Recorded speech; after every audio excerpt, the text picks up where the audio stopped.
Bonsoir à toutes et tous. Bonsoir.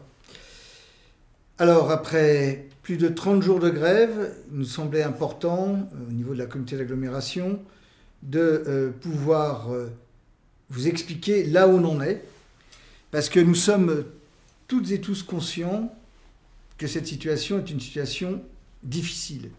Difficile pour tous les Cergy-Pontains, difficile pour ceux qui aujourd'hui veulent aller, les collégiens, les lycéens, les personnes qui travaillent, les personnes qui se lèvent très tôt le matin aujourd'hui.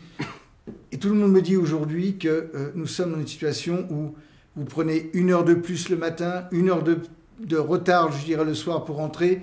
Donc on est vraiment conscient de cette situation qui est une situation atypique, mais une situation où, et on va le voir je pense avec les questions,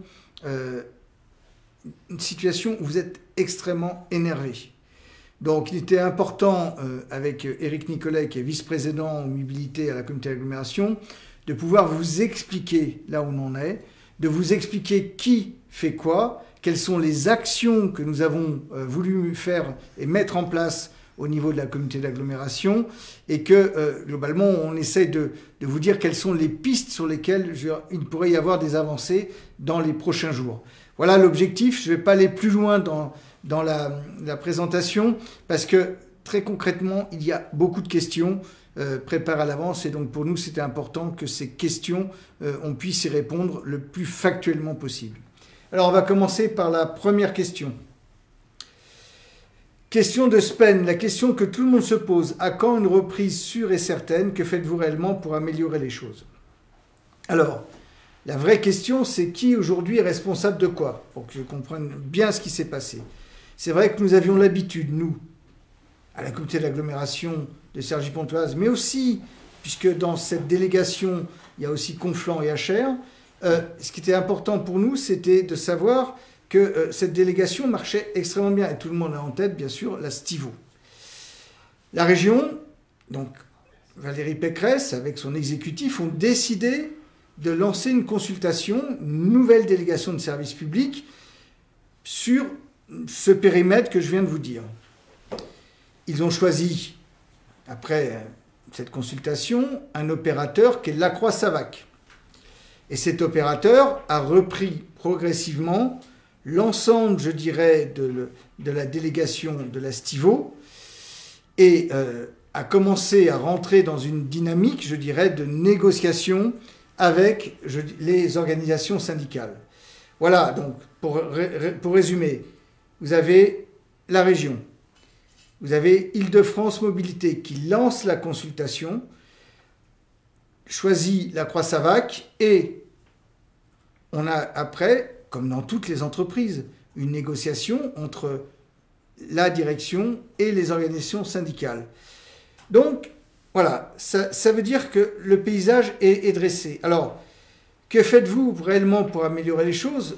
Nous, ce que nous avons fait depuis le début de ce conflit, c'est d'abord faire qu'il y ait un médiateur qui soit nommé, puisqu'il n'y avait pas de négociation possible entre, d'un côté, la direction qui refusait de négocier tant qu'il y avait, je dirais, les dépôts qui étaient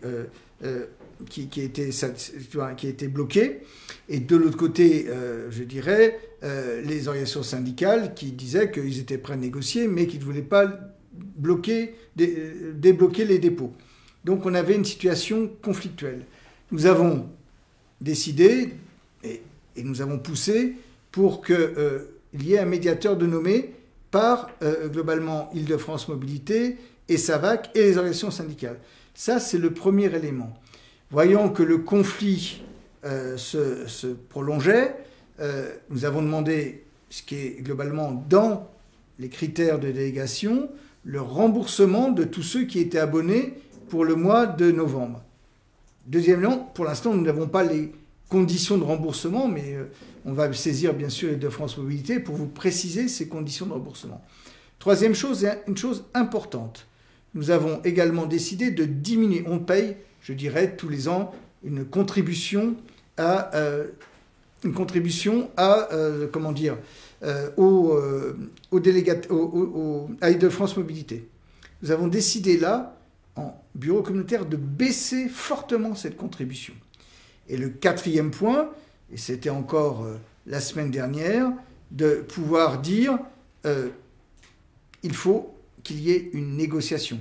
Et donc on a fait des réunions avec toutes les parties prenantes, y compris le préfet, pour engager cette négociation et qu'il y ait par exemple le week-end dernier des négociations, dont une qui s'est tenue dimanche. Voilà exactement ce que nous avons fait. Je ne sais pas si, Éric, tu veux rajouter des points, mais ça permet quand même de bien voir nos orientations et la façon dont on est intervenu sur ce conflit. Peut-être rebondir sur la question à quand une reprise sûre et certaine.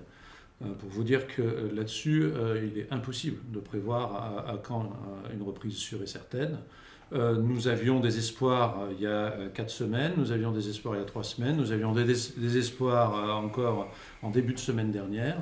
On est dans un conflit qui s'est durci, un conflit qui s'éternise, un conflit qui, de mémoire de Sergi Pontin, bon, on n'a jamais connu ça, et même à l'échelle de l'Île-de-France, un conflit de cette ampleur sur du transport de surface, du bus, si on sort du jargon, c'est extrêmement rare.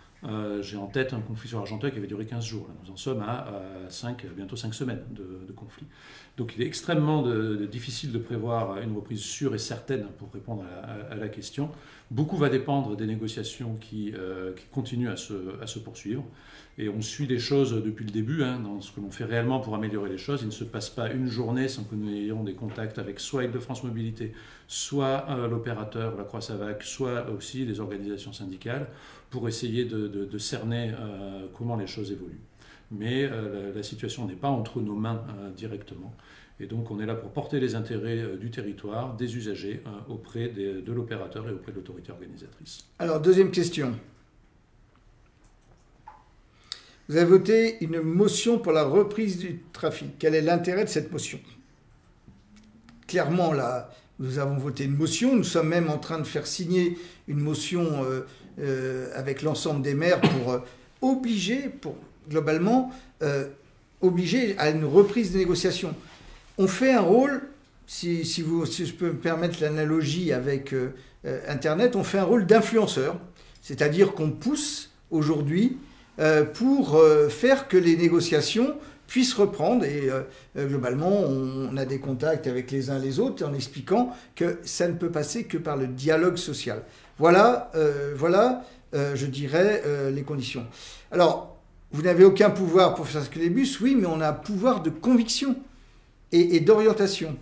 Et Valérie Pécresse aux abonnés absents, Valérie Pécresse, moi j'ai encore eu ce matin, j'ai fait un SMS, je dirais, pour lui dire qu'il y avait nécessité que la région et Île-de-France Mobilité interviennent plus fortement, je dirais, dans ce conflit, soit par, je dirais, une négociation avec Savac, soit par une redéfinition, je dirais, de la délégation qui est définie.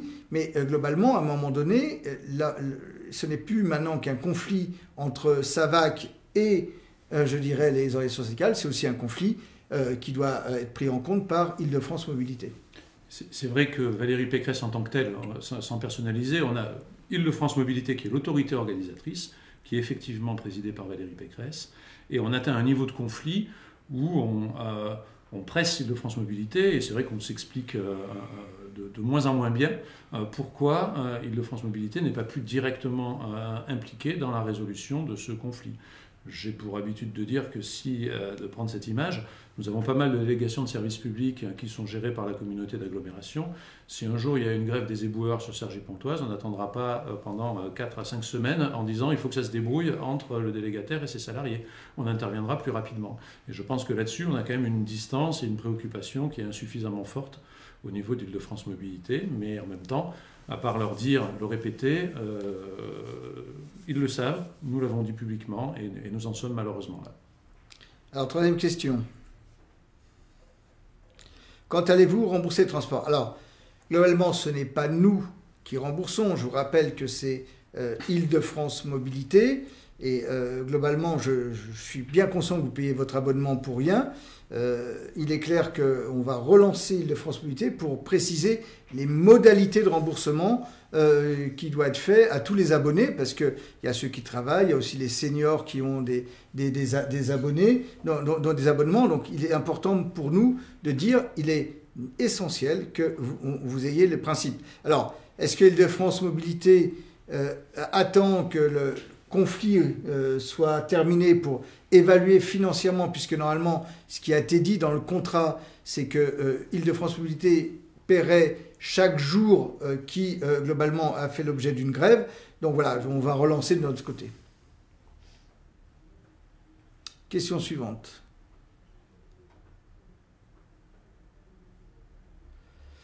Comment se fait-il que la CP ne demande pas des comptes, ne pousse pas les responsables à se mettre autour de la table pour donner un chèque à IDFM? Alors, je l'ai expliqué tout à l'heure, nous faisons tout pour que les négociations reprennent. Là, elles ont repris maintenant depuis on va dire, une grosse semaine. Donc ça, c'est le côté très positif. Donc on oblige quelque part les responsables à rentrer dans ce dialogue social qui est nécessaire. Par contre, ce que j'ai dit tout à l'heure, pour la première fois, nous allons baisser d'environ 500 000 euros. 500 000 euros la compensation que nous faisions auprès d'IDFM. Donc ce n'est pas, je dirais, un acte anodin. C'est un acte fort en disant, aujourd'hui, je rappelle que septembre-octobre, nous avons eu des problèmes, soit de chauffeurs, soit de bus qui étaient en panne. Novembre, nous sommes en grève, nous sommes quasiment mi-décembre, nous sommes toujours en grève. Donc nous considérons que globalement, ça fait un service public qui est essentiel pour les 80 000 voyageurs jour. C'est essentiel de pouvoir disposer de ce service public. Peut-être ajouter que nous avons une responsabilité qui est aussi... nous n'avons pas la compétence. La compétence, elle appartient à Île-de-France Mobilité. Et dans les discussions que nous avons, ils savent nous le rappeler. Hein, vous êtes bien mignons, mais ce n'est pas vous qui avez la compétence, c'est nous. Et nous avons aussi des leviers d'influence qui sont à la hauteur des moyens financiers que donnent les uns et les autres. Nous finançons à hauteur d'environ 3 millions d'euros par an le service de bus sur Cergy-Pontoise et ça représente moins de 10% de l'enveloppe globale du service de bus sur Cergy-Pontoise. Et donc on n'a pas les mêmes leviers, les mêmes moyens selon qu'on soit un financeur majeur ou un financeur d'appoint. Et nous sommes un financeur d'appoint. Et là aussi, nos interlocuteurs d'Île-de-France Mobilité, qui sont parfois durs en affaires, savent nous rappeler les choses et savent nous dire que si par exemple nous baissions trop, ils seraient susceptibles d'en tenir compte sur le volume de l'offre qui est disponible sur Cergy-Pontoise. Donc on est dans un jeu qui n'est pas d'une grande simplicité. Et encore une fois, nous en appelons à ce que chacun prenne ses responsabilités.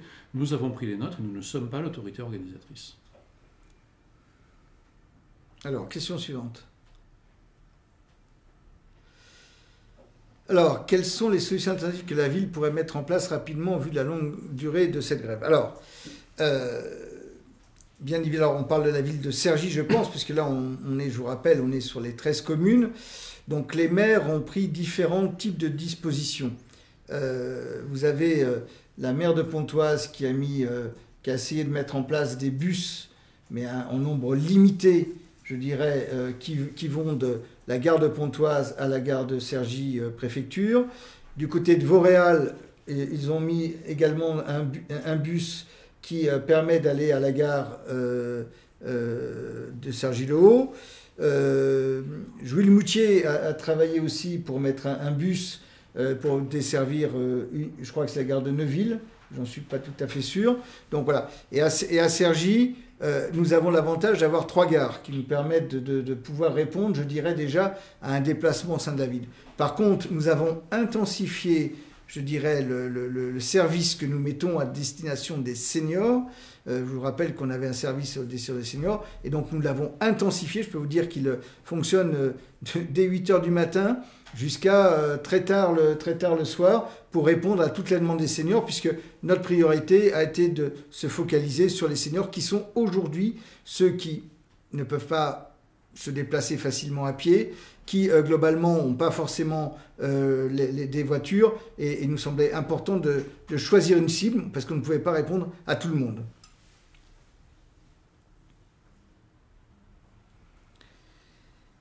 pouvez-vous mettre des covoiturages gratuits lors de la grève? Alors, ça, c'est une question qu'on peut peut-être regarder avec le département qui a mis un système de covoiturage. C'est vrai que jusqu'à maintenant, nous n'avions pas regardé ce système-là. Et je pense que c'est peut-être une réflexion à voir avec le département qui a mis en place un système de covoiturage, de pouvoir regarder comment on peut l'intensifier. C'est une très bonne idée. Après, j'ai la question covoiturage gratuit. Je ne sais pas ce qui était derrière la question avec la notion de covoiturage gratuit, parce que par principe... Covoiturage est gratuit. Le enfin, je ne sais pas ce qu'il y avait derrière la question. Peut-être une plateforme de covoiturage qui serait mise à disposition. Enfin, je ne sais pas trop. Non, mais il faut qu'on vaille avec le département. Vous avez tout à fait raison. Il faut qu'on regarde avec le département, qu'on active le département pour regarder avec le département comment on peut mettre ce covoiturage. Je vous rappelle, moi j'ai vu dans Cergy, il y avait des endroits, je dirais, de covoiturage. Peut-être que c'est ça qu'il faut intensifier. Je suis en phase. Peut-être partager avec les gens qui nous écoutent le fait que, d'une manière ou d'une autre, tous les systèmes que l'on peut envisager, et c'est certainement pas pour minimiser l'intérêt qu'il y a à le faire, hein, on va regarder ça, c'est de toute manière les services de bus qui ont été mis en place ont une efficacité toute relative. Un vrai service de bus efficace qui assurerait ne serait-ce qu'un service minimum impliquerait de sortir réellement les bus des dépôts, impliquerait de mobiliser des moyens, que ce soit en chauffeur ou en matériel, et en logistique, hein, parce que qui sont tout simplement hors de portée. Donc ce que l'on peut faire, ce sont des choses d'intensité et d'efficience très très limitées malgré tout. Il faut qu'on sache se le dire. Juste à titre d'exemple, à la communauté d'agglomération, on avait un petit système de covoiturage qu'on a relancé en interne. Je pense que les entreprises aussi doivent le faire. Mais vous avez raison, il faut qu'on intensifie, je dirais, ce système-là.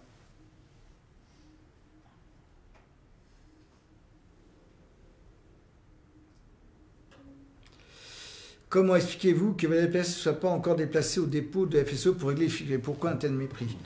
Alors, je pense que... Moi, je ne veux pas rentrer dans ces débats compliqués. Le vice-président mobilité est venu à Cergy-Pontoise, a rencontré les organisations syndicales pour discuter et comprendre l'objectif. J'ai eu Valérie Pécresse ce matin par SMS, donc elle suit véritablement ce qui est en train de se passer. Voilà, moi je pense que notre objectif aujourd'hui, c'est qu'il faut que la région, Île-de-France Mobilité, SAVAC, la préfecture, les organisations syndicales se mettent au travail pour trouver des solutions. Voilà, moi je pense que ça, c'est pour moi le plus important et que globalement, je pense que nous avons fait passer les messages qu'aujourd'hui, il y avait 80 000 Cergy-Pontins qui, globalement, étaient sans service public de proximité de transport. Je pense que voilà, ça a bien été entendu par la région. Maintenant, il faut, je dirais, arriver à trouver les bonnes solutions, notamment au niveau d'Île-de-France Mobilité. Et puis par rapport à votre question, cette question, bon, pourquoi un tel mépris, etc. Là, on rentrerait dans le champ du débat politique. Du débat politique, nous, c'est la séance d'explication qui est la nôtre est là pour nous vous rendre compte de ce qu'est notre action dans cette crise, ce qu'est notre position sur cette crise, en nous abstenant volontairement. J'ai évidemment un avis, hein, je pourrais vous partager mon avis sur cette question, mais il est hors du champ de ce qui relève de l'exercice de nos responsabilités en tant qu'élus à la communauté d'agglomération. Et donc on n'est pas là pour porter commentaire sur l'action de nos homologues. Alors, le service minimum en place pour les absences de bus, pourquoi il y a un Cergy? Alors, pour deux raisons, je rappelle. Je vous rappelle qu'on a un métro qui est finalement entre les trois gares. Ce qui, par rapport à des communes, pour avoir discuté avec notamment le maire de Jules-Moutier, le maire de Menucourt, je pense qu'on est globalement, on a un réseau, nous, qui, quelque part, avantage un petit peu les Cergissois. Deuxième point, la priorité, parce qu'on ne peut pas desservir tout le monde. Donc la priorité que nous avons choisie, c'est d'aider les seniors, parce que les seniors, il faut qu'ils fassent leurs courses, mais beaucoup de seniors ont la nécessité d'aller à l'hôpital, notamment l'hôpital de Pontoise, aller à la clinique. Beaucoup des rendez-vous que nous satisfaisons aujourd'hui, ce sont des rendez-vous pour les seniors, pour les hôpitaux, pour leurs rendez-vous chez tel ou tel spécialiste. Et vous le savez bien, compte tenu du problème que nous avons en matière de santé sur l'ensemble de l'agglomération, avec la désertification médicale, quand vous avez un rendez-vous, vous savez, moi je peux vous dire, j'ai même vu vu une personne pleurer parce que globalement elle dit mais ça fait 1 mois et demi que j'attends ce rendez-vous et que je ne peux pas, je ne vais pas pouvoir y aller. Et donc on a trouvé bien sûr la solution avec notre service et c'est ça la priorité que nous donnons aujourd'hui. Mais je suis conscient que aussi bien pour les collégiens, pour les lycéens, pour les travailleurs, je suis extrêmement conscient de ce qui se passe. On a aujourd'hui, je peux vous dire que quand vous prenez les premiers trains, les premiers RER, ce sont, je dirais, bien souvent des femmes qui se déplacent pour aller, je dirais, à la Défense pour faire la propreté. Clairement, elles ont un quart d'heure, une demi-heure de marche à pied supplémentaire. Je comprends très bien aujourd'hui l'énervement que un certain nombre d'entre vous peut avoir.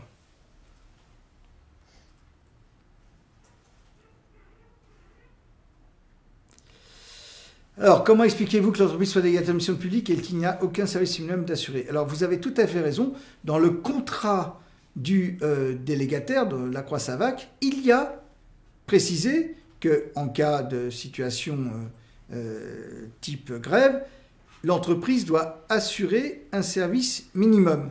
Vous avez tout à fait raison. Sauf qu'aujourd'hui, comme les dépôts sont bloqués, les bus ne peuvent pas sortir. Et les salariés, globalement, ne peuvent pas, je dirais, exercer pleinement leur activité.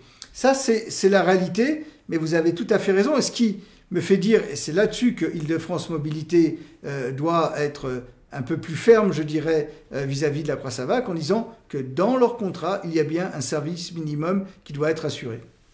Sur le service minimum aussi, enfin, l'explication, si on prend un peu de recul sur cette situation très très très difficile, c'est qu'on est sur un conflit social extrêmement dur. C'est un conflit où il y a une confiance qui est totalement évaporée entre les parties prenantes, les partenaires sociaux, comme on dit. C'est à une petite échelle, la nôtre, petite si on compare à des conflits sociaux qu'on peut connaître, mais on est quand même exactement comme si, à l'échelle de la France, on avait une SNCF avec des gares bloquées, un taux de grévistes à 30, 40, 50% depuis 4 semaines, ce qui est important, ce qui montre l'ampleur de la mobilisation des grévistes, ce qui conduit à des dépôts bloqués. Et donc le service minimum, effectivement, on peut se dire il n'y a qu'à Faucon, mais la réalité, c'est qu'un service minimum, lorsqu'on est dans un niveau de conflictualité qui est ce qu'il est, ben, c'est tout simplement impossible et extrêmement difficile.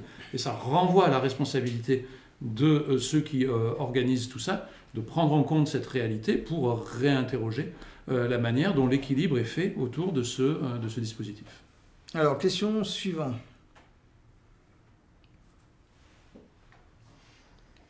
Alors oui, pourquoi un agent de police municipale a dressé des contraventions pour stationnement gênant devant la gare de Cergy-le-Haut?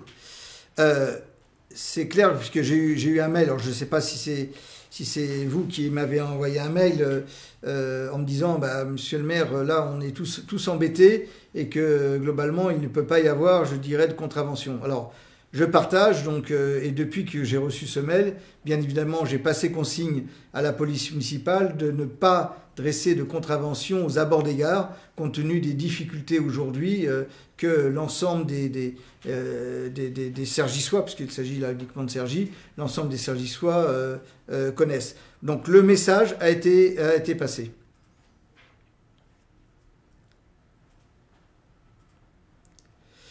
Alors, savez-vous, concernant l'entretien des bus de notre réseau, entre les problèmes d'étanchéité et les sièges peu à lessiver, cela fait peur. Alors, on a un sujet qui est un peu complexe, puisque contrairement à la Stivo qui avait ses propres bus, les bus actuels appartiennent à Île-de-France Mobilité. Et l'entretien nettoyage est de la responsabilité du délégataire. Donc, c'est une découpe qui est un peu nouvelle. Il est clair que ça a mal fonctionné en septembre et octobre. Il y avait des bus qui étaient en panne, donc il fallait réparer. Le problème de nettoyage m'est remonté également, et vous n'êtes pas la seule personne à me le dire. Donc tous ces messages ont été passés aux délégataires pour pouvoir revenir à un service normal. Fin octobre, en termes de bus, nous étions bons, enfin, puisque Île-de-France Mobilité a dégagé des bus neufs pour permettre la reprise du service. Bon, il y a le nettoyage aussi à regarder, donc ça, globalement, on a bien vu que c'était encore un sujet de préoccupation. Voilà, on en est aujourd'hui, mais nous, notre objectif, c'est de retrouver le niveau de service que nous avions auparavant avec l'Astivo. Pendant des années, nous avions eu un niveau de service de qualité, avec, je dirais, des chauffeurs qui n'avaient pas peur de prendre le bus, même si à un moment donné, on a eu des problèmes, mais tout ça a été réglé, avec un niveau de propreté qui était, je dirais, acceptable. Donc il faut qu'on retrouve ce niveau de qualité, c'est la pression que nous mettons auprès du délégataire pour retrouver ce niveau de qualité. Effectivement, cette revendication, cette demande, cette attente, nous, depuis le début, on porte 3 exigences vis-à-vis de l'Île-de-France Mobilité par rapport à tout ça. La première, c'est qu'il y ait un maintien de la qualité de service antérieure, c'est-à-dire ce que l'on avait du temps de Stivo.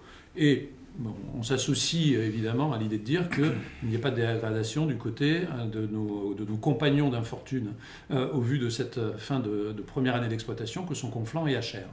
Pas de dégradation de la qualité de service, maintien des conditions sociales des salariés, parce qu'on est absolument convaincu qu'il y a un lien direct, et développement d'offres. Mais sur les conditions, la qualité de service, moi je m'aperçois, et à la faveur de cette crise, les échanges divers et variés, les témoignages des usagers, les témoignages aussi des salariés, il y a un point de vigilance sur lequel nous allons redoubler de vigilance par rapport à ce qui nous avait été dit par l'opérateur sur le début d'année, qui était un discours un peu rassurant, un peu rassurant, un peu lénifiant, j'ai envie de dire. Oui, vous inquiétez pas, tout va bien. Les retours s'accumulent sur le fait de savoir qu'à la fois en matière de mise en ligne dans de bonnes conditions de sécurité, mais surtout dans de bonnes conditions d'entretien courant, que ce soit l'information voyageur ou la propreté des bus, il y a des sujets. Par exemple, c'est en me rendant sur un des sites que j'ai appris qu'il y aurait, alors j'utilise un conditionnel parce que quand je l'ai soumis à l'autorité organisatrice, on ne m'a pas répondu pour dire s'ils étaient d'accord ou pas d'accord avec cette information, mais qu'il fut un temps où il y avait 2 nettoyages par jour sur le dépôt de Conflans et que depuis le 1er janvier de cette année, il n'y avait plus qu'un nettoyage par jour et que le nettoyage de la fin de journée avait été supprimé. Évidemment, ça se ressent mécaniquement sur la qualité de propreté, que ce soit intérieur ou extérieur des bus. Il y a aussi des inquiétudes qui se font au jour, qui sont relayées par les salariés sur le niveau d'entretien et mettre en cause des questions de sécurité. Là aussi, on va être très prudent, mais c'est quand même des choses qui sont une préoccupation sur lesquelles on a peu de visibilité de la part de l'opérateur ou d'IDFM. Donc on va devoir redoubler de vigilance sur ces questions. Ce qui est sûr, c'est qu'en septembre-octobre, il manquait de mécaniciens ou de temps de mécaniciens pour faire des réparations. Tout ça est quand même remonté en puissance. Donc voilà. Je pense que si les bus circulent, ils circuleront en toute sécurité et c'est le point pour nous le plus important. Alors, question suivante. Alors, ça fait 40 ans qu'il y a les mêmes lignes avec un trajet de plus en plus important.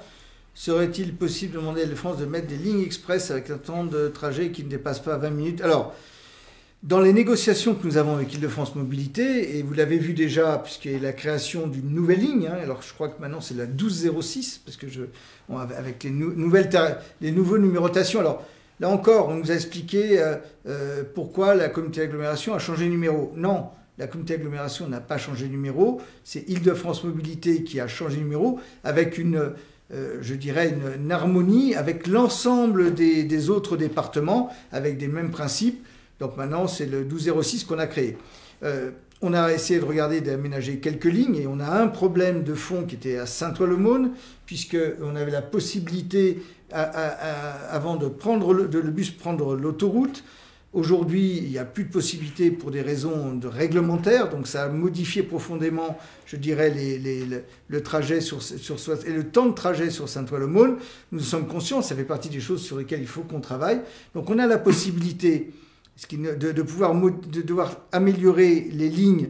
On a donc, je dirais, au septembre 2025. Le seul problème, c'est que tant qu'aujourd'hui, ces lignes ne sont pas, je dirais, le trafic n'a pas repris, il est clair qu'on ne peut pas travailler sur ce sujet-là, mais c'est bien dans notre tête de pouvoir, et on a quelques idées simples, je l'ai dit, le cimetière intercommunal, l'hôpital, les endroits où il y a des services publics. On sait aussi qu'on a des points sur les bus le matin, les bus le soir, sur donc la durée, c'est important de prendre en compte. Mais de l'autre côté, et je pense qu'Éric en parlera un peu plus, de l'autre côté, il faut faire attention, et vous avez raison, à la longueur du trajet.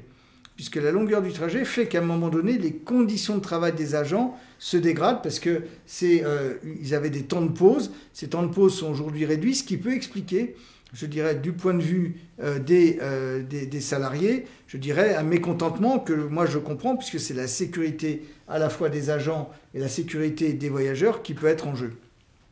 Oui, sur la question proprement dite, quand je lis 40 ans qu'il y a les mêmes lignes avec un trajet de plus en plus important, c'est vrai que les lignes, le tracé général des lignes n'a pas évolué. Alors il y en a qui font sens, à l'évidence. Il y en a d'autres, on a plus de doutes. Mais là, on est sur des évolutions de moyen long terme qui ne sont pas directement liées à la crise que nous traversons.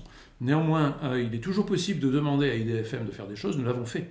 Nous nous avons demandé un certain nombre de choses. Tout n'a pas été accordé. Et on a déjà un cahier de choses qui reste en stock et sur lesquelles nous espérons voir des évolutions. Par exemple, la desserte du cimetière intercommunal, ça n'a pas été mis en place dans l'offre cible qui s'est déployée à partir du 1er septembre. Il y a d'autres choses qui avaient été faites et qui avaient été déployées, mais on a ça. On a le développement de l'offre sur tout le secteur de l'Autil, donc le secteur de l'Autil, c'est Joux-le-Moutier, Vauréal, Courdimanche, pour donner une idée. Je ne voulais pas faire une énumération exhaustive de toutes les communes, mais c'est de tout ce secteur-là qui n'est pas doté en réseau ferré. Et donc là, on a poussé à ce qu'il y ait un renforcement de l'offre sur ce sujet-là. Ça fait partie de ce que l'on va écrire dans notre plan local des mobilités que nous attendons, ce qu'on appelle des TZN, des bus à haut niveau de service, notamment pour desservir depuis préfecture les parcs d'activités de Saint-Ouen-l'Aumône, desservir l'hôpital de Pontoise dans les meilleures conditions, et puis avoir aussi cette rotule fondamentale entre Pontoise, Camp-Robert et Cergy-Préfecture. Donc c'est là que l'on voit des choses qui méritent des trajets avec un bus à haut niveau de service et une amélioration. Mais attention quand même à la confusion. Ligne express dans la terminologie d'Île-de-France Mobilité, c'est entre Cergy-Pontoise et l'extérieur. On est dans l'interurbain. Quand on parle de ligne express avec des temps de trajet qui ne dépassent pas 20 minutes, c'est peut-être ce que l'on pourrait avoir, mais avec toujours ce compromis. Je prends un exemple. Si on dit qu'on veut faire Cergy-Préfecture, hôpital de Pontoise. Si on veut faire au plus vite, on ne met aucun arrêt. Mais évidemment, il y en a qui vont lever la main en disant « Oui, mais ça serait peut-être bien qu'on s'arrête à Marcouville, qu'on s'arrête au Louvret, etc. » Mais c'est forcément des compromis qu'il faut toujours instruire entre faire court entre des pôles importants, mais ne pas oublier des points d'arrêt qui seraient susceptibles d'intéresser. Donc on a un engagement d'Île-de-France Mobilité pour travailler sur cette amélioration, et donc ça c'est un point important, mais je pense que nous pourrons y travailler qu'à partir du moment où le service public aura repris. Alors, question suivante.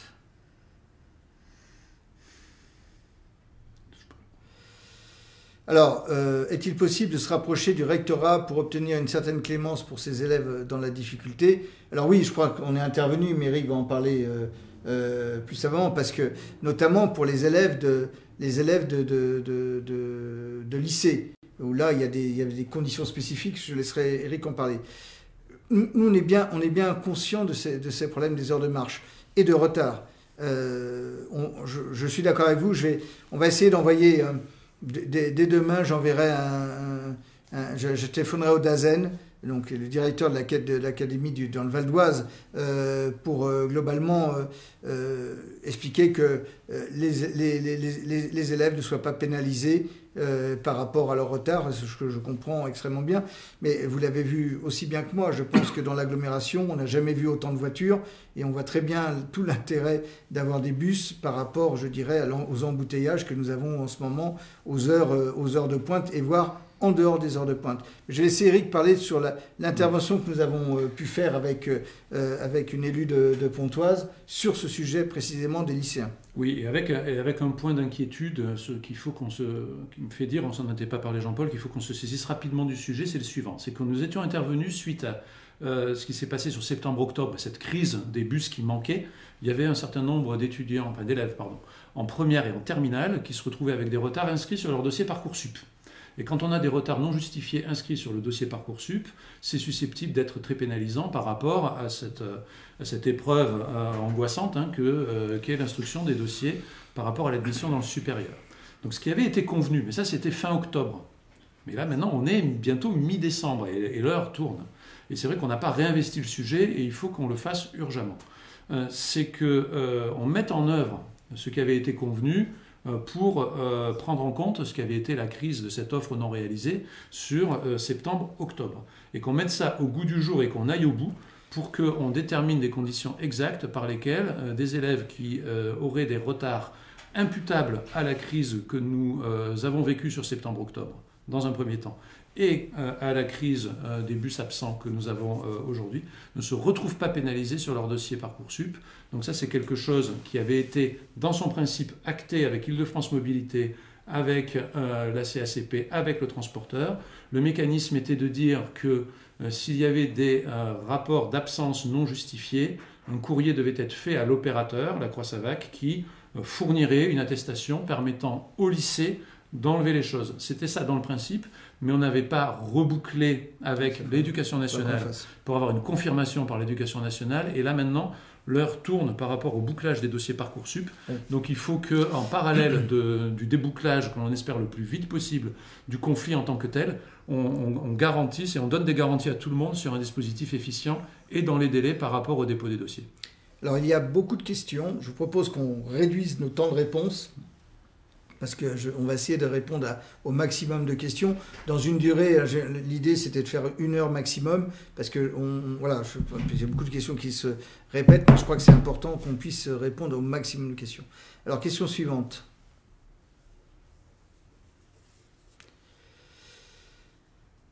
Comment se fait-il qu'on puisse envisager de réduire le pouvoir d'achat des salariés qui font actuellement grève ? Cette notion doit être actée dans les appels d'offres et prise en compte de la question des répondants aux appels d'offres. Alors, pour être tout à fait transparent avec vous, c'est que nous n'avons pas vu, nous, quel était le contenu de l'appel d'offres. Très, très clairement, nous, le seul message qu'on a fait passer, je peux vous dire qu'on l'a fait passer, et j'avais eu Valérie Pécresse sur le sujet, c'est que je lui avais dit qu'il ne fallait pas qu'il y ait une régulation dans les conditions de travail des agents. Donc c'était la seule consigne qu'on avait passée. Pourquoi on l'avait passée ? Parce que les premiers changements qu'il y avait eu de délégataires s'étaient mal passés. Et donc j'avais une inquiétude et que cette délégation de service public avait fait l'objet d'un premier appel d'offres, avait été annulée et donc d'un deuxième appel d'offres. Donc le message important pour nous, c'était globalement qu'il n'y ait pas de diminution, je dirais, des conditions de travail. Après, il y a un problème, ce que j'ai compris, il y a un problème sur les rémunérations. Nous n'avons pas eu, je dirais, la réponse de la réponse du délégataire et les parties financières de ce délégataire. Donc là, nous nous sommes retournés, nous, vis-à-vis de Savac et Île-de-France Mobilité, pour que, globalement, ils se mettent d'accord sur ce qu'ils étaient prêts à accorder aux organisations syndicales et aux salariés, compte tenu de la situation. Voilà, donc, prise en compte de la vérification des répondants aux appels d'offres, nous n'étions pas partie prenante, et donc là, c'est vraiment une relation entre IDFM et la Savac. Mais là-dessus, vous touchez du doigt à travers votre question le point essentiel et le point dur du conflit. Le point dur du conflit, il s'est noué à minima sur un malentendu. C'est-à-dire qu'avec le président Jandon, auprès de l'Île-de-France Mobilité, parmi nos 3 revendications, il y avait celle qui vient d'être rappelée, maintien des conditions sociales, au sens large, des salariés. Sauf que nous n'avions pas précisé le maintien des conditions sociales des salariés actuels et futurs. Et un des débats qui se noue dans les négociations à l'heure actuelle, c'est que sur le maintien des conditions des salariés actuels et antérieurs, ceux qui sont repris depuis Stivo ou Transdev Conflans, les organisations syndicales considèrent que le compte n'y est pas. Et il y a également une inquiétude à laquelle on s'associe, qui est une inquiétude sur le niveau de rémunération futur pour les nouveaux entrants, avec un différentiel entre les actuels et les nouveaux qui est significatif, qui est trop important de notre point de vue, Et ce différentiel, il est aussi au cœur des discussions et des négociations. Et ça renvoie à l'économie d'ensemble de la DSP. Et donc la question, c'est que pour nous, il y a sans doute un effort qui doit être fait, un effort d'ordre financier. Et évidemment, la balle se renvoie entre l'opérateur et l'autorité organisatrice et les organisations syndicales. Et à la fin, ça n'a toujours pas débouché, d'où l'inquiétude qui persiste. Et la réponse, quand est-ce que vous voyez une sortie du truc? Tout dépendra de qui fera quels efforts et comment. David, vous posez une très très bonne question. C'est-à-dire que lorsqu'il y a un changement de délégataire, on s'aperçoit finalement que c'est assez compliqué. Et donc, je crois qu'au Conseil régional, il y a l'idée de faire une évaluation de ces changements de délégataires, regarder ce qui s'est passé, comment ça s'est passé, pour que pour les autres appels d'offres qu'il y aura, qu'un certain nombre d'éléments soient pris en compte. Et cette question, pour moi, est essentielle, je dirais, pour que, globalement, quand il y a un changement de délégataire, tout ça se passe le mieux possible. Question suivante. Pourquoi la direction des FSO n'est pas avec vous sur le live? Alors, je vais vous dire très clairement, ici, vous êtes avec des élus de l'agglomération. Nous représentons à la fois les 13 maires, nous représentons les 69 conseillers communautaires, et que, globalement, nous ne sommes pas, je dirais, des négociateurs en tant que tels. On a un conflit social. Ce conflit social, il doit être réglé entre FSO et les représentants des salariés, et qu'il n'y a pas de nécessité, je dirais, d'avoir FSO, parce que dans ces cas-là, il aurait fallu faire avoir Île-de-France Mobilité, il aurait fallu avoir le préfet, les représentants des organisations syndicales. Ce que je peux vous dire, c'est aussi bien Eric que moi, nous avons des contacts en permanence avec tout le monde, et on essaye. La dernière réunion qu'on a pu faire, on a essayé de mettre tout le monde autour de la table et leur dire il faut continuer à négocier. Négocier les week-ends, c'est extrêmement important pour que le trafic de bus se reprenne le plus vite possible. C'est ça qu'il faut avoir en tête, c'est que nous ne sommes pas, je dirais, dans le contrat social, je dirais, de l'entreprise. Nous sommes là juste en essayant de défendre les intérêts de l'ensemble des Cergy-Pontains pour que les bus reprennent le plus vite possible. Question suivante. Pourquoi les négociations ne sont pas acceptées à ce jour, Eric? Je peux redire. Simplement. Oui, retenez qu'il y a deux grands sujets, les conditions de travail et les conditions de rémunération actuelles et futures. Sur les conditions de travail, il y a des choses qui ne sont pas satisfaisantes au vu des salariés, d'où un facteur de grève de leur part. Il y a des réponses qui sont jugées plus ou moins satisfaisantes et qui sont apportées avec plus ou moins de célérité, de vitesse de la part soit de l'entreprise, soit de l'autorité organisatrice, mais sur les conditions de travail, c'est avant tout de l'entreprise. Là-dessus, il y a des choses qui sont faites. Manifestement, ça ne suffit pas, sinon on n'aurait plus de conflit. Et donc, ils ne sont pas d'accord sur ces questions-là. Et il y a la question des conditions salariales, l'accord d'entreprise, cet accord de substitution aux accords antérieurs, qui doit être absolument signé avant mars prochain, pour qu'on ne retombe pas aux conditions qui seraient extrêmement défavorables pour les salariés de la convention collective du transport bus, je n'ai pas le nom exact. Et là autour, c'est ce que j'esquissais tout à l'heure, c'est avant tout les conditions de rémunération, mais il y a d'autres choses, il n'y a pas que ça. Mais déjà, ça bloque sur les conditions de rémunération brute mensuelle, ça coince. Cette question de donner des garanties aux plus anciens, de faire en sorte que leur ancienneté soit prise en compte, y compris dans le temps long, au-delà de 16 ou 20 ans de carrière. La question du 13e mois ou pas du 13e mois, enfin, ça devient vite très très très compliqué. À la fin, tout ça, c'est une question de volume de masse salariale. À la fin, c'est une question de millions d'euros. Et la question de qui mettra ou pas les millions d'euros quelque part sur la table. Donc, par exemple, pour bien comprendre le rôle que nous pouvons jouer, nous avons demandé à ce que, normalement, je crois que les négociations peuvent aller jusqu'à fin mars, de tête. Ouais, fin mars, je crois. Nous avons demandé à ce que, globalement, elles soient rapprochées et que tout le monde sache finalement le plus vite possible la façon dont l'exercice, je veux dire, d'un côté de leur travail va se faire et de l'autre côté, bien sûr, les conséquences salariales que ça peut avoir. Parce que plus vite on aura un accord sur l'ensemble des dispositifs, plus vite, je dirais, on retrouvera la qualité de service nécessaire de ce transport. Question suivante. Quels sont les moyens de pression auprès de France Mobilité pour des situations? Je pense que, globalement, les moyens de pression, je pense qu'on les a on les a mis véritablement en essayant de faire qu'il y ait un négociateur qui soit intermédiaire, qu'il y ait, je dirais, remboursement, qu'il y ait reprise des négociations, que le week-end, les négociations. Voilà tous les moyens de pression que nous mettons en place. Voilà, je pense qu'on est dans un conflit social traditionnel, voilà, qu'on retrouve dans d'autres entreprises. La SNCF a l'habitude de gérer ce type de conflit. Vous l'avez vu, normalement, jeudi, il y avait une grève qui était prévue au niveau de la SNCF. Elle n'a pu lieu parce que, tout simplement, il y a une négociation qui s'est opérée et qui a permis, finalement, de trouver un accord. Nous, voilà, le seul point pour nous qui est important, c'est d'arriver à ce que l'ensemble des acteurs se mettent autour de la table et nous faisons pression pour ça. Peut-être se dire aussi que les moyens de pression auprès d'Île-de-France Mobilité, on est dans un contexte et une relation partenariale avec Île-de-France Mobilité qui se concentre sur la question des bus, c'est le sujet qui nous occupe, des échanges que nous avons pu avoir à la question de dire nous allons réduire notre participation puisqu'on n'est pas satisfait. Île-de-France Mobilité nous a fait une réponse qui avait le mérite d'une certaine franchise, de nous dire dans ces conditions, si vous réduisez vos 3 millions significativement, on va réduire au prorata l'offre de bus actuelle.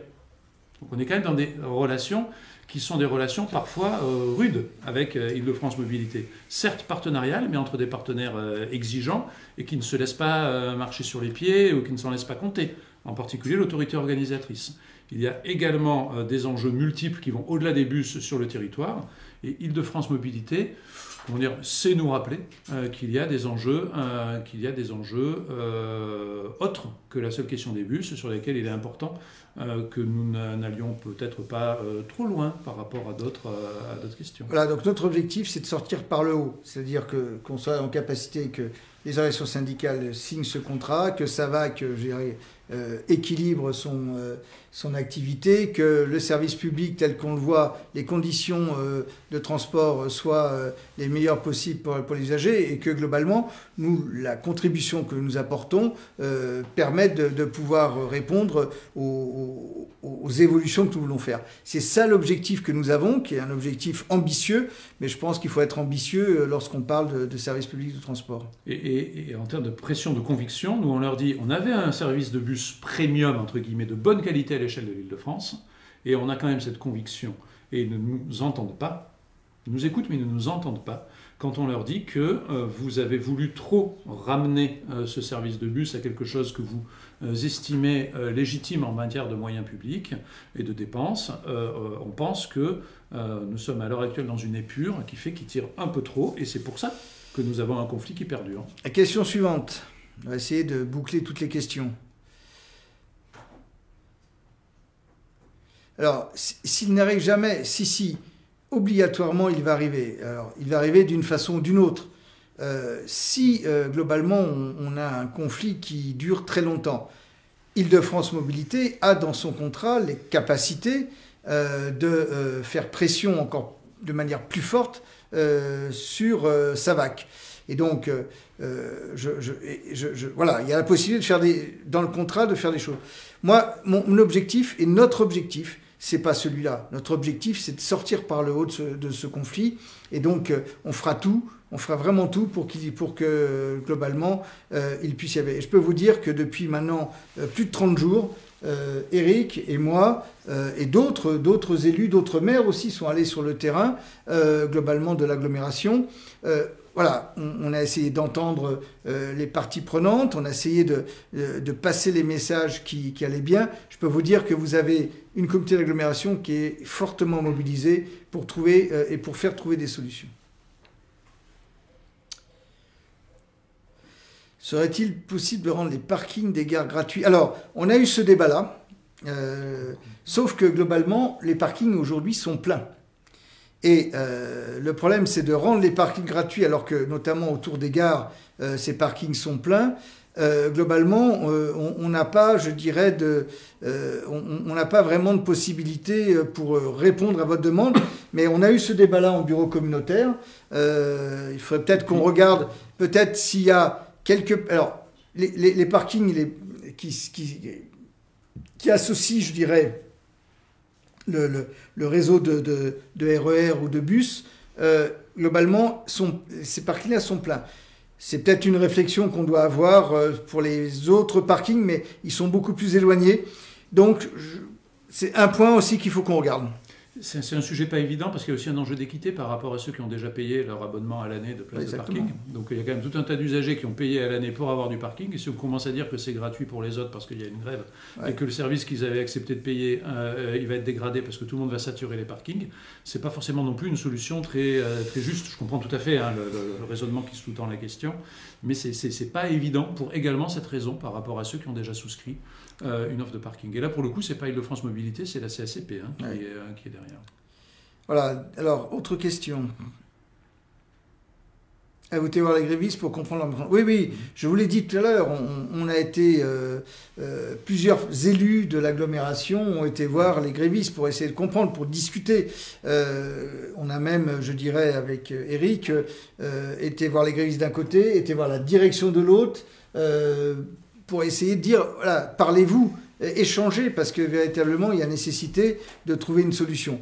Oui, donc on connaît parfaitement, je dirais, les revendications, parfaitement au sens, les conditions de travail d'un côté, les revendications salariales de l'autre.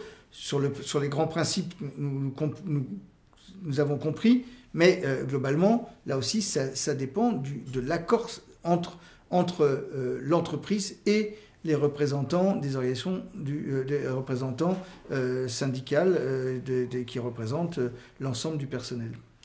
Pour m'être rendu à 5 reprises, je crois, sur les piquets et pour discuter avec les grévistes, oui, bien sûr qu'on y est. Le mécontentement, c'est ce que j'exposais tout à l'heure. Conditions de travail, conditions sociales par rapport à ce futur encore qui crée une réelle angoisse. Aussi une interpellation qui monte de leur part sur les conditions d'entretien des bus. Oui, on comprend leur mécontentement dans une large mesure. On peut s'y associer, mais on comprend aussi les contraintes qui sont celles de l'autre côté. Il faut trouver un équilibre. Et cet équilibre, à notre grand regret, n'est pas trouvé. Et je l'ai dit, j'ai eu l'occasion de m'exprimer là-dessus, le président également. À la fin, ce qui est en jeu, c'est la qualité de service à terme de notre réseau de bus. Et c'est aussi ça, dans le point d'équilibre qu'on cherche à trouver. Il ne faut pas que l'on oublie qu'il y a des enjeux de moyen et long terme sur la qualité de service de notre réseau de bus qui sont derrière ce qui est en train de se jouer. Alors, question suivante.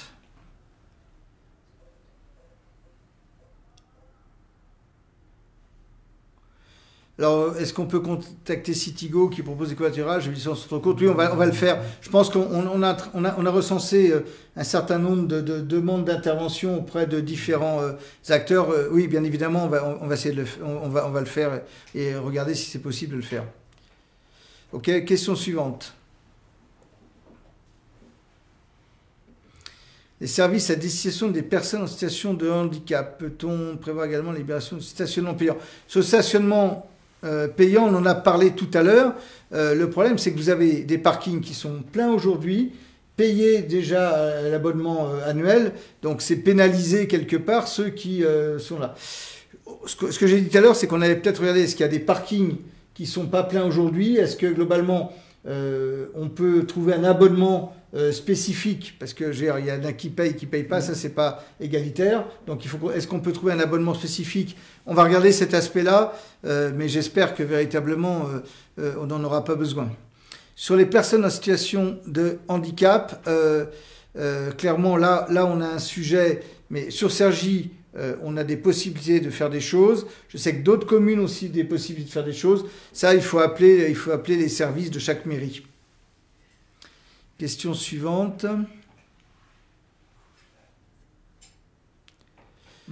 Alors, la loi permet-elle de laisser cette situation jusqu'au 26 mai? Non, 2025, non, pas du tout. Moi, ce que je veux dire, que de ce que l'on sait aujourd'hui, IDFM a les moyens, à un moment donné, de faire beaucoup plus pression sur Savac, et donc par rapport, je dirais, à un service qui aujourd'hui n'existe pas. Et la première des choses, c'est de rétablir le service minimum qui est dans le contrat. Et puis sur la question fait référence au préavis de grève, qui a été un préavis de grève déposé jusqu'au 26 mai 2025. Oui. Et donc, par rapport à ce préavis, qui pourrait d'ailleurs peut-être être reconduit, j'ignore ce qu'est le cadre exact, faut pas se focaliser sur cette date du 26 mai. Le sujet, c'est de savoir quand est-ce que, dans une question de jour, on l'espère, les choses pourront être levées et permettre de relancer un service et permettre de créer les conditions pour que la négociation de cet accord de substitution puisse se dérouler dans de bonnes conditions et arriver à une conclusion. Allez, il nous reste 6 questions. Les gens qui travaillent, ils font comment? Déjà, la vie est compliquée pour tout le monde, nos paix partent dans les yeux. Oui, mais nous sommes vraiment conscients de cette situation. Je veux dire, si globalement on a une implication aussi forte de la part des élus communautaires et même des élus non communautaires de l'agglomération de Cergy-Pontoise, je pense que tout le monde est conscient que on vit une période extrêmement difficile. Les questions de pouvoir d'achat sont les premières questions qui nous remontent aujourd'hui. Et c'est vrai qu'obligé de payer des Uber pour je dirais, aller, soit à son travail, soit rejoindre une gare, c'est véritablement difficile. Nous sommes vraiment conscients de cette situation. C'est pour ça que nous faisons tout véritablement pour faire que les négociations continuent à avancer. Question suivante. Pourquoi ne pas embaucher l'intérim remplacement des grévistes pour assurer un service minimum? À ma connaissance, l'entreprise a embauché des intérimaires, sauf que globalement, il faut sortir les bus et que le dépôt sont bloqués aujourd'hui. Donc l'entreprise nous dit qu'elle ne peut pas assurer un service minimum. Question suivante.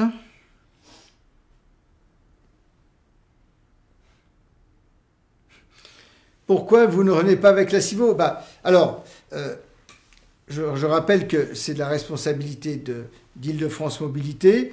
Le choix de la région a été de relancer des consultations, je dirais, par zone géographique. Je crois qu'on n'est pas là pour discuter sur de l'opportunité, je dirais, de lancer ces consultations. Nous, ce qui est important pour nous, c'est que les Cergy-Pontains retrouvent la même qualité de service et les agents de la délégation retrouvent les conditions de travail qui soient, je dirais, celles qu'ils avaient auparavant. Ça, c'est pour nous, je dirais, la piste sur laquelle nous travaillons. Peut-être que vous comprenez bien, la STIVO n'existe plus. C'est-à-dire que la STIVO... La société a disparu. La société est une société qui existait depuis 20, 30 ans, peut-être même plus, et qui était la société dédiée au réseau de bus de Cergy-Pontoise. À la faveur de cette mise en concurrence qui a été décidée par Île-de-France Mobilité, de l'appel d'offres sur cette délégation de service public numéro 2 qui regroupe Cergy-Pontoise, Conflans et HR, eh bien, il se trouve que la STIVO et ses actionnaires n'ont pas été d'accord pour concourir ensemble dans cet appel d'offres, ce qui aurait peut-être été une situation, une solution. Toujours est-il que... C'est la croix à vague, donc c'est un peu plus compliqué. Donc. STIVO n'existe plus, voilà. A été démantelé. Et donc aujourd'hui, il n'y a pas une STIVO qui attendrait là, prête à reprendre le flambeau du jour au lendemain. Le choix qui a été fait d'attribuer à la Croix-Savac et à sa filiale dédiée Francilité Seine-et-Oise est un choix irréversible. Au menu des grandes orientations, alors si ça se poursuivait, si ça partait dans des conséquences cataclysmiques, on pourrait s'envisager un arrêt du contrat en cours, mais là les conséquences seraient encore beaucoup plus longues, nouvel opérateur, etc. Je ne sais pas comment on s'en sort. Donc c'est pas l'orientation vers laquelle on souhaite aller. Ce qu'il faut juste bien comprendre, c'est que lorsqu'il y a changement délégataire, il y a obligatoirement reprise du personnel. Donc c'est bien le personnel de la STIVO qui aujourd'hui est dans cette délégation de service public Francilité Seine-et-Oise. Et c'est tout le débat après, et tout le conflit social qui fait que les salariés de la STIVO veulent garder leurs avantages et ils veulent aussi, je dirais, faire que ceux qui arriveraient, les nouveaux embauchés, aient les mêmes avantages. Voilà, c'est ça le vrai sujet de ce conflit. Question suivante. Alors, vous avez dit que les dépôts sont bloqués, mais le préfet a débloqué le dépôt la semaine dernière. Oui, il a débloqué déjà plusieurs fois, sauf que voilà, si on débloque un dépôt, il faut que les bus puissent sortir. Or, ce qui s'est passé, c'est que globalement, les bus ne sont pas sortis. Donc, ça veut dire qu'il y a eu reblocage, et on est dans un jeu aujourd'hui de blocage, déblocage, qui globalement aujourd'hui, à partir du moment où il n'y a pas de sortie de bus, il ne peut pas y avoir, je dirais, au moins de service minimum. Peut-être se dire que ce conflit, c'est quand on a des grévistes.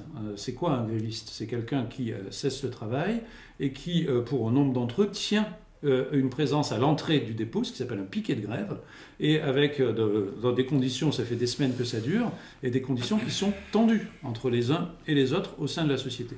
Et donc, on ne peut pas comme ça considérer que l'on fait passer des bus devant des gens qui sont en grève depuis des semaines sans que ça puisse susciter des réactions, des tensions, etc.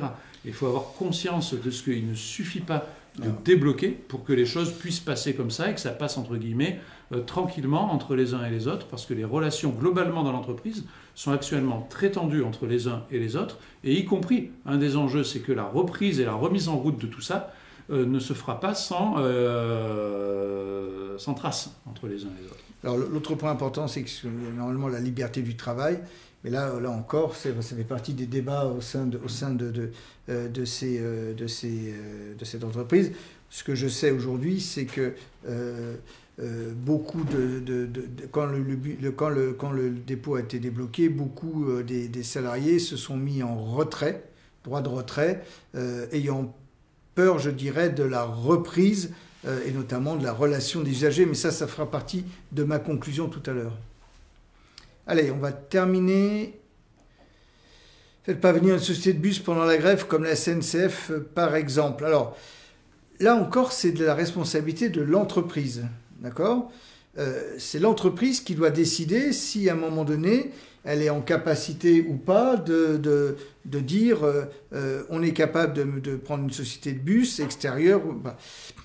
Moi, je pense que ce n'est pas la bonne solution. La bonne solution, à un moment donné, c'est de trouver un accord au sein de l'entreprise avec les organisations syndicales. C'est ce qui me semble être le plus important aujourd'hui. Après, c'est vrai que si je comprends cette question, hein, je veux dire, je comprends les gens qui aujourd'hui, globalement, sont dans une situation aussi difficile pour aller travailler, pour aller à l'école, pour aller faire leurs courses, pour aller, je dirais, à l'hôpital, pour aller voir le médecin. Je comprends cette situation-là. Et donc, c'est pour ça qu'il faut qu'on arrive à aller vite dans une négociation et vite dans une conclusion de cette négociation. Allez, encore 2 questions. Alors, comment allez-vous, sachant que les conditions démissionnées? Non, alors, c'est pas aussi simple que ça. Il n'y a pas énormément de conducteurs qui ont démissionné à ma connaissance. Hein. Il y a un taux de renouvellement habituel, mais globalement, je n'ai pas ces chiffres-là, mais le débat n'est pas celui-là. Le débat aujourd'hui vraiment n'est pas celui-là. Après, vous avez raison. S'il y a des conditions de travail qui se dégradent, et pas qu'un problème de rémunération, il pourrait y avoir des départs de conducteurs. C'est tout l'enjeu des négociations en cours. Et par rapport aux conditions de travail, c'est vrai qu'il y a un raisonnement qui est le raisonnement tenu par Île-de-France Mobilité et l'opérateur, qui consiste à dire du moment qu'on arrive à recruter avec un niveau de rémunération correct par rapport au marché des chauffeurs de bus, ça doit être bon. Moi, je considère, et nous considérons qu'il faut ne pas oublier que sur ce métier-là du conducteur de bus, la qualité de service, parce que c'est pas simplement conduire le bus, hein, c'est répondre aux usagers, c'est être plus ou moins attentif aux besoins particuliers, c'est savoir conseiller. Et donc la qualité de service dépend énormément de la motivation, de la qualité des recrutements auprès des conducteurs, et ça renvoie aux conditions de rémunération et aux conditions sociales. Alors, dernière question. Pourquoi les bus du Val d'Oise qui passent dans les arrêts de l'agglo n'assurent pas le service public, ils roulent quasiment à vide? Et oui. Ben oui, mais le problème, c'est que vous avez c'est un autre contrat. C'est pas lié directement, je dirais, au contrat de la DSP que nous avons avec Francilité Seine-et-Oise. Et pour des raisons de sécurité, d'assurance, globalement, il n'est pas prévu aujourd'hui que ces bus du Val d'Oise fassent les arrêts. Là, on est dans la situation, je dirais, classique. Vous avez des sociétés différentes, vous avez des contrats différents. Et donc, à ce moment-là, il ne peut pas y avoir, notamment pour des raisons d'assurance et de sécurité, des arrêts, alors que globalement, ce n'est pas prévu. Voilà, c'est je dirais... voilà la raison pour laquelle aujourd'hui on est à cette situation-là. Je sais que beaucoup sont intervenus pour m'expliquer qu'ils ne comprenaient pas pourquoi finalement des bus là c'est marqué 95 quelque chose, hein, quand vous regardez bien, ces bus-là ne s'arrêtent pas et j'ai eu la même réflexion que vous, mais globalement, on est dans des contrats différents. Et il y a surtout des problèmes d'assurance. Également, les bus ne peuvent pas s'arrêter à n'importe quel endroit. Alors là-dessus, se dire aussi qu'on a posé la question à Île-de-France à la mobilité, que de manière dérogatoire, ils puissent, pendant la crise, autoriser à ce que certains arrêts où ils déchargent les gens puissent faire monter des gens pour qu'ils aillent un peu plus loin. On a eu une fin de non-recevoir et sans explication de la part de l'Île-de-France Mobilité. Souvent des problèmes de sécurité, d'assurance, parce que globalement, ce n'est pas les mêmes lignes. Voilà. En conclusion, puisque nous avons terminé, je voudrais vous remercier parce que vous avez été très très nombreux à être connectés à ce Facebook. Voilà. Nous avions juste pour objectif de vous expliquer la situation. J'espère qu'on a été le plus clair possible dans nos explications. Vous avez des élus communautaires, des élus dans les villes qui sont mobilisés aujourd'hui pour que globalement on trouve les conditions de reprise. C'est ça qui nous anime tous et tous. La reprise ne sera pas facile. Je vous le dis, parce que ce n'est pas parce qu'il y a un accord que ça passera facilement. Et donc le message, vraiment le message que j'aimerais vous faire passer, c'est au moment de la reprise. Soyez indulgents vis-à-vis, je dirais, de l'ensemble des conducteurs, parce que je comprends votre degré d'énervement, je comprends aussi votre agacement, mais à un moment donné, lorsqu'il y aura la reprise, je pense qu'il faudra qu'on soit tous réunis ensemble pour faire que notre service public de transport sur Cergy-Pontoise marche le mieux possible. Voilà, je vous remercie, et s'il y a, je dirais, des événements importants, peut-être que nous referons avec Eric ce Facebook Live, mais merci de votre présence et soyez assurés que nous sommes fortement mobilisés pour que ce service reprenne. Merci à vous toutes et tous. Bonsoir.